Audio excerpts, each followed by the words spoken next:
जय माता दी। आज आपको आमला कथा की कहानी के बारे में बताते हैं। ये 30 अक्टूबर को पड़ रही है, जो इसको इच्छा नवमी भी बोलते हैं। चलिए आपको बताते हैं।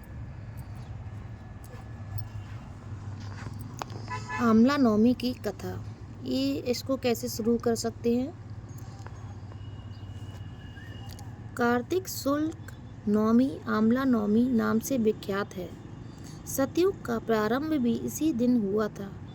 इस तिथि को गौ, स्वर्ण तथा वस्त्र आदि दान देने से ब्रह्मा हत्या जैसे महापाप से भी छुटकारा मिल जाता है। इस दिन आंवले की वृक्ष की पूजा की जाती है।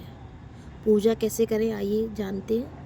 प्रातः स्नान करके शुद्धतम से आंवले के वृक्ष के नीचे पूर्व दिशा की ओर उन्मुख होकर षोडशोपचार पूजन करना चाहिए।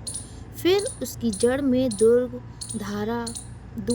की धारा गिराकर चारों ओर कच्चा सूत लपेटे तथा कपूर वर्तिका से आरती करते हुए 7 बार परिक्रमा करें। तत्पश्चात ब्राह्मणियों को भोजन कराकर दक्षिणा दें। फिर स्वयं भोजन करें। भोजन में आंवला अवश्य होना चाहिए। तो इसकी कथा है, सुनिए। आज आंवला पूजा की कथा के बारे में बताते हैं। एक राजा था जो रोज 1 मन सोने के आंवले दान करता था और बाद में जीमता था। इस दिन उसके बेटे बहुओं ने देखा कि रोज इतने आंवले का दान करेंगे तो सारा धन खत्म हो जाएगा, इसलिए इसका दान बंद करना चाहिए। फिर पुत्र आया और राजा से बोला कि आप तो सारा धन लुटा देंगे, इसलिए आप आंवले का दान करना बंद कर दो। तब राजा और रानी उजाड़ में जाकर बैठ गए और वह आंवलों का दान नहीं कर सके, इसलिए उन्होंने कुछ भी नहीं खाया। तब भगवान ने सोचा कि अगर मैंने इसका सत्य नहीं रखा तो दुनिया में मुझे कोई नहीं मानेगा। तब भगवान ने उनसे सपने में उनसे कहा कि तुम उठो और तुम्हारे पहले जैसी रसोई हो गई और आंवले के वृक्ष का लगा हुआ तुम दान करो और जीम लो। तब राजा रानी ने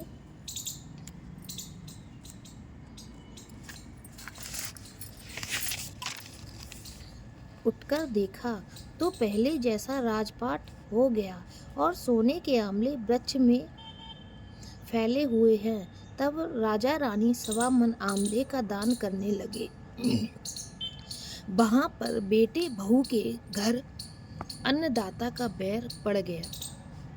आसपास के लोगों ने कहा कि जंगल में एक आंवलिया राजा है, सो तुम वहां चले जाओ और तुम्हारा दुख दूर हो जाएगा। वह दोनों वहां पहुंच गए।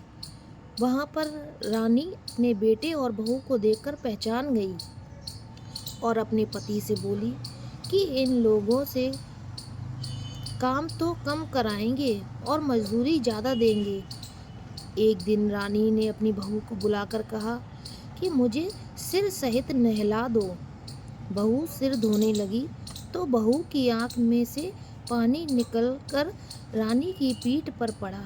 तब रानी बोली कि मेरी पीठ पर आंसू क्यों गिरे हैं, मुझे बताओ। तो बहू बोली कि मेरी भी सासू की पीठ पर एक ऐसा ही मस्सा था और हमने उसे घर से निकाल दिया। हमारे सास ससुर 1 मन आंवले का दान करते थे तो हमने उन्हें भगा दिया। तब सासू बोली कि हम ही तुम्हारे सास ससुर हैं, तुमने हमें निकाल दिया था, परंतु भगवान ने हमारा सत्य रखा।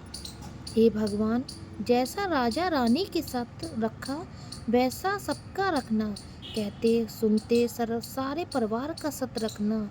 ऐसी आंवले पूजा की करते रहिए। आप जो भी इच्छा मांग सकते हैं आपकी तुरंत पूरी होगी। उस दिन इच्छा मांगने से आपकी इच्छा पूरी हो जाती है। अगर आपको वीडियो अच्छी लगे तो लाइक करें, सब्सक्राइब करें, कमेंट ज़रूर करें कि आपको कहानी कैसी लगी। जय माता दी।